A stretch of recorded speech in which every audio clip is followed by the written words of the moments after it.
Hello everyone, welcome back to our channel this side Sidhi. And आज की class में हम बात करेंगे MHI 105 के इम्पॉर्टेंट क्वेश्चन और उसमें साथ में मैं आपको इम्पॉर्टेंट टॉपिक्स भी बताऊंगी आपके जून एग्जाम 2026 में जो होने वाला है। तो जितने भी एस्पिरेंट्स इग्नू MA हिस्ट्री से कर रहे हैं और आपका फर्स्ट ईयर है, कुछ भी नहीं पढ़ा, तो आज की क्लास में हम बात करेंगे। बाकी अदर सब्जेक्ट के ऑलरेडी मैंने इंपॉर्टेंट क्वेश्चन की वीडियो जून एग्जाम के लिए अपलोड कर दी है। अगर आपने नहीं देखा है तो जाकर के प्लेलिस्ट में चेकआउट कर सकते हैं। MHI 105 जो हमारा सब्जेक्ट है, ये आपका भारत की अर्थव्यवस्था यानी इंडियन इकोनॉमी पर है। ठीक है, और इसमें जो इंडियन इकोनॉमी आपको कवर करना है उसमें आप एंशियंट और अर्ली मेडिएवल पर बात करोगे। एंशियंट और मेडिएवल की इकोनॉमी ऑल ओवर देखे तो हमें इस बुक के अंदर कवर अप करना होता है। ठीक है, MHI 105 में टोटल आपने देखा होगा कि आपके पास कितने ब्लॉक हैं, 7 ब्लॉक्स हैं। और यहाँ पर अगर हम बात करेंगे कि इस पूरे कंप्लीटली 7 ब्लॉक्स के अंदर हमें क्या क्या चीज़ें पढ़नी है वो मैं आज की क्लास में बताऊंगी। टाइम बहुत कम है, सिर्फ कितना कर लेने से आप अच्छा स्कोर इसमें कर सकते हैं वो मैं आपको बताऊंगी। तो बिना वीडियो को स्किप करें एंड तक देखना। Paid classes, notes, marathon classes सब कुछ प्रोवाइड किया जाता है। अगर आप में से किसी को कुछ भी चाहिए तो व्हाट्सएप पे यहाँ पर आप मैसेज कर सकते हैं, बाकी की डिटेल अपडेट मिल जाएगी। जिसको लेना है वो ले सकता है, जिसको नहीं लेना तो मत लो। इसमें कोई लेना यहाँ पर कोई कंपलसरी नहीं है। लेकिन डेफिनेटली अगर कोई भी paid classes, notes, assignment, marathon session कुछ भी लेता है तो डेफिनेटली आपके एग्जाम के लिए तो हेल्पफुल होने वाला है, नो डाउट। फिर कहीं से कुछ और पढ़ने की रिक्वायरमेंट आपको होगी नहीं। ठीक है, पहले क्वेश्चन देख लेते हैं। पहला क्वेश्चन इन्होंने हड़प्पन के सेटलमेंट से पूछा है, जो कि आपका यहाँ पर अगर हम बात करें सेकंड ब्लॉक से, सेकंड ब्लॉक में यूनिट 4 और 5 जो आपको देखने को मिलता है वो यहीं से क्वेश्चन है। और ये मोस्ट इम्पॉर्टेंट और मोस्ट रिपीटेड क्वेश्चन है। हड़प्पा से एग्जाम में क्वेश्चन ना आए ऐसा हो ही नहीं सकता। तो पूरी कोशिश करो कि यहाँ पर जो MHI 105 का यूनिट 4 है वो पढ़कर जाओ। यूनिट 4 और यूनिट 5 दोनों ही कहूँगी, यानी ब्लॉक सेकंड जो है हमारा, तो ब्लॉक सेकंड में जो हमारे दोनों चैप्टर है वो दोनों आपको आने चाहिए। डेफिनेटली एग्जाम में आता ही है और ये एक ऐसे टॉपिक है जो आप ऑलरेडी कई बार पढ़ते हुए आ चुके हो।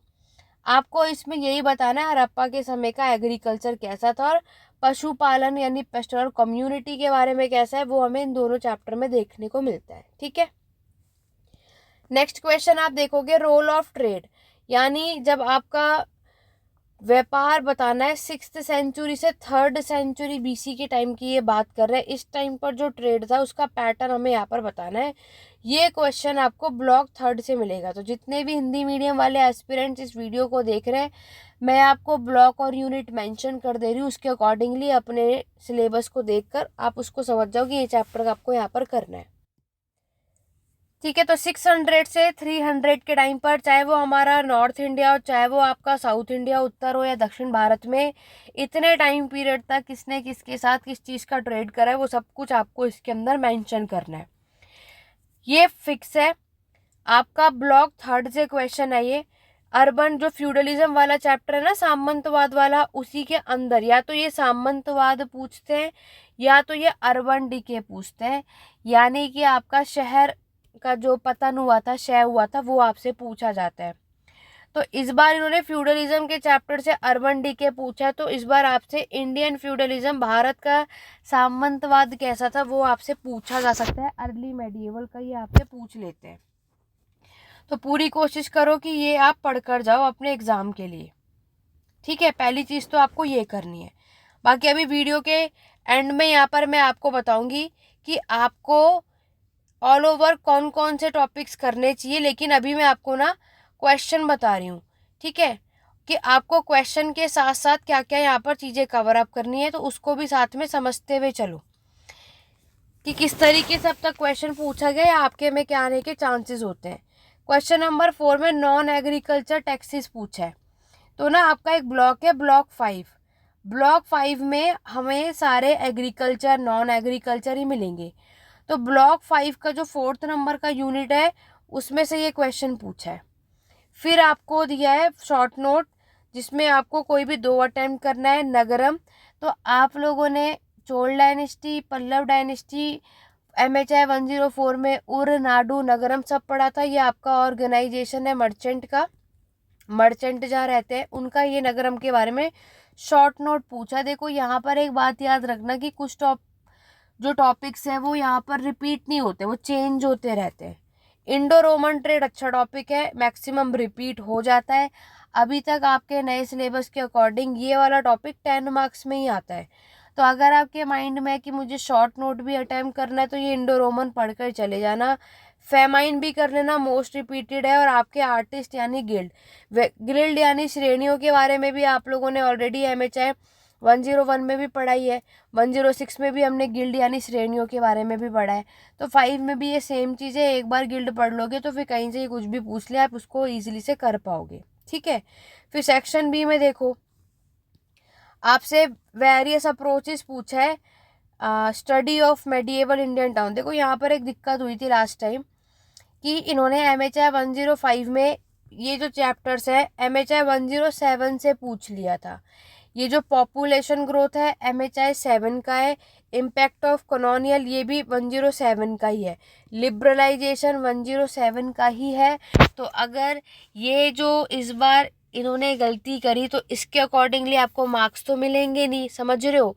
तो मैं आपको सजेशन दूंगी कि जब कभी भी आप MHI 105 पढ़ रहे हो तो साथ में 7 की नॉलेज भी होनी चाहिए, क्योंकि ये दोनों बुक आपकी इंडियन इकोनॉमी के ऊपर है। तो जो गलती इन लोगों ने इस बार करी, और अगर आपको MHI 107 की भी एग्ज़ाम की प्रिपरेशन साथ में हो रखी होगी तो ही वो एस्पिरेंट्स इन सब चीज़ों को सॉल्व कर पाए हो, अदरवाइज मार्क्स आपको इसके अकॉर्डिंग ही मिले थे। यहाँ पर ये नहीं है, क्यों?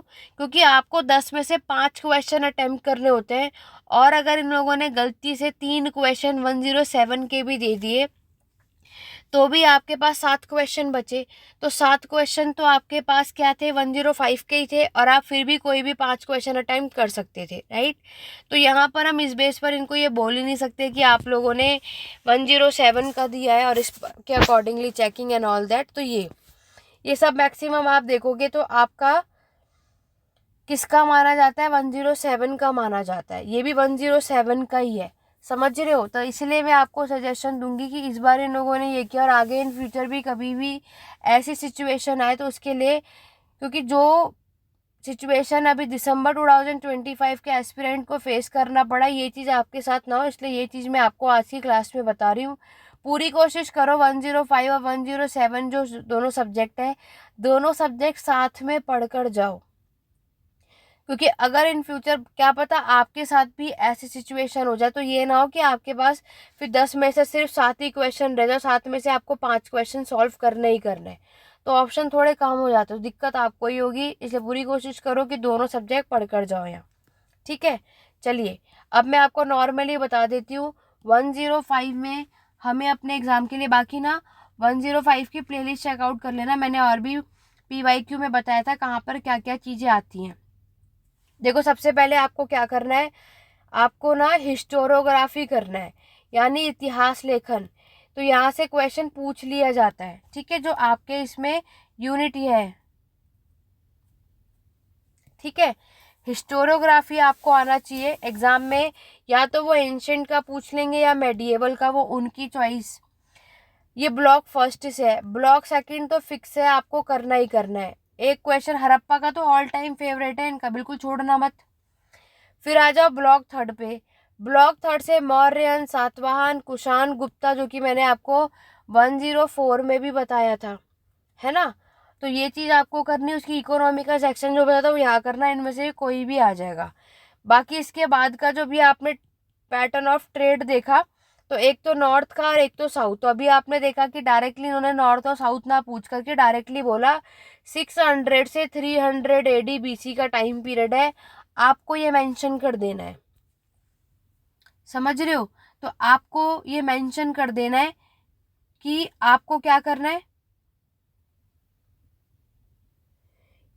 साउथ के बारे में भी बताना है, नॉर्थ के भी बारे में बताना है, तब जाकर आप ये दोनों कर सकते हो। अगर इन्होंने सिर्फ स्पेसिफिकली उत्तर भारत या दक्षिण भारत मेंशन किया होता तब आपको सिर्फ उस पर फोकस करना होता, सिर्फ उन डायनेस्टीज का ही रोल का ट्रेड बताना होगा, नहीं तो आप दोनों का मिक्स करके इसमें मेंशन कर सकते हो, ठीक है। फिर अगर हम नेक्स्ट बात करें, आपका जो ब्लॉक 4 है उसमें जो फ्यूडलिज्म सामंत वाला चैप्टर है ज़रूर करो, और अर्बन डीके, क्योंकि ये दोनों टॉपिक जो है ना MHI 105 के साथ 106 का भी टॉपिक है, सेम है, तो ये दोनों याद रखना। ये 5 के लिए पढ़ लिया तो 6 में भी काम आएगा, 6 में कर लिया 5 में भी काम आएगा, और डेफिनेटली इनसे क्वेश्चन बनते हैं, पूछे ही जाते हैं, समझ रहे हो। उसके बाद इसी ब्लॉक में आपका ना सारा taxes, trade, north India, south India का आपको मिलेगा, इसको ज़रूर कर लेना, ज़रूर आता है। ब्लॉक 5 में एक अच्छी बात है कि ये पूरा ब्लॉक 5 एग्रीकल्चर और नॉन एग्रीकल्चर पे है, ये भी आपको आना चाहिए, जिसमें आपका इरिगेशन का चैप्टर आ जाता है, सिंचाई के बारे में पूछा जाता है, नहीं तो टाइप्स ऑफ पीजेंट पूछा जाता है, समझ रहे हो कि पीजेंट के कौन कौन से टाइप्स होते हैं, पीजेंट स्टेरिफिकेशन आ जाता है, इस ब्लॉक से तो ज़्यादातर मिल जाता है। और अभी आपका नए सिलेबस में फिस्कल सिस्टम भी आ जाता है, पहले नहीं था लेकिन अब हमें यहाँ पर ये देखने को मिल जाता है, तो कोशिश करो कि हाँ हम इसको पढ़कर चले जाएं, इसके बारे में नॉलेज हो। बाकी ना एक वुमेन का पढ़ लेना, वुमेन और वर्क, तो एंशंट के समय पे वुमेन और वर्क क्या था, मेडिएवल के समय पर ज़्यादातर मेडिएवल का ये पूछते हैं, तो पूरी कोशिश करना वुमेन ये ब्लॉक 7 से मिलेगा आपको। अगर आपने इतने भी चीज़ें अच्छे से कर ली, डेफिनेटली एग्ज़ाम आपका निकल जाएगा, ठीक है, तो जिससे आप 70 से 80% स्कोर कर सकते हैं। बाकी पूरी कोशिश करा करो कि कुछ यानी हमें, क्योंकि आपके पास इतने सारे चैप्टर्स होते हैं तो कम से कम हमें 7 से 8 टॉपिक्स की नॉलेज तो अच्छी तरीके से होना चाहिए, और मतलब 10 टॉपिक तो एक, उसके बाद जो 2-3 टॉपिक है उसका एक ओवरव्यू होना चाहिए, कि बाई चांस इनमें से कभी कोई सिचुएशन बने कि हम ना कर पाए या हम उतना ना, तो ये बाकी के 3 जो हमें नॉलेज थी उससे रिलेटेड कोई क्वेश्चन है तो आप उसको ईजिली से सॉल्व कर सके, समझ रहे हो। मैंने आपको हर एक क्लास में एक बात बताई है, चाहे वो पेड बैचेस के मेंबर ही क्यों ना, अपने उन बैचेस में भी मैंने ये बात बताई, कभी भी कंप्लीट आंसर मत याद करो कि पूरे 5 पेजेस में आंसर करना है तो वही हम करें, नहीं, आपको क्या करना है, हर एक आंसर में इंपॉर्टेंट पॉइंट जो है सिर्फ वो याद कर लो, क्योंकि एग्जामिनर ये देखेगा कि जो उन्होंने क्वेश्चन पूछा उसमें जो इंपॉर्टेंट फैक्ट्स है, स्कॉलर्स है, उनकी बुक है, किसी ने कोई स्टेटमेंट बोला है, कौन कौन सी जगहें थी, स्टेट थी जहाँ पर कोई भी ट्रेड हो रहा है, टैक्स के नाम है, टाइम पीरियड है, ये सब अगर आंसर राइटिंग में मेंशन हो गया, नंबर आपको ऐसे मिल जाते हैं। कहानियाँ पढ़ने के लिए टीचर नहीं बैठे ना, इतना उनके पास टाइम है हर एक एक लाइन, हर एक एक पेज वो रीड आउट करे।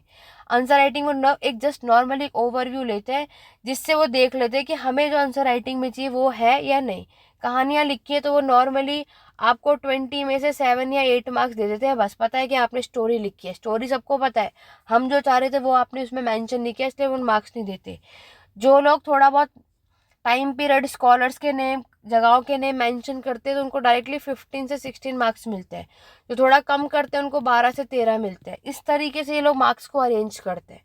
तो इसलिए पूरी कोशिश करो कि जिस तरीके से, बाकी आगे एग्जाम आने से पहले मैं आपको ज़रूर बताऊंगी कि आपको आंसर राइटिंग कैसे लिखना है, किन बातों का ध्यान रखना है, क्या मिस्टेक नहीं करनी, उसके लिए चैनल पे बने रहो। वीडियो पसंद आई तो लाइक कर दो कम से कम, ये तो हो कि आपको ये क्लासेस पसंद आ रही है और हर एक चीज़ आपको क्लियर है। कोई भी डाउट हो किसी भी चीज़ से रिलेटेड कमेंट बॉक्स में पूछ सकते हो, नहीं तो व्हाट्सअप नंबर मैंने आपको दे ही रखा है, आप यहाँ पर आकर पूछ सकते हो। Classes, marathon classes, notes, assignment कुछ भी चाहिए यहाँ पर कांटेक्ट कर लेना। बाकी की वीडियोस को देखने के लिए मेरे साथ बने रहिए। Thank you for watching.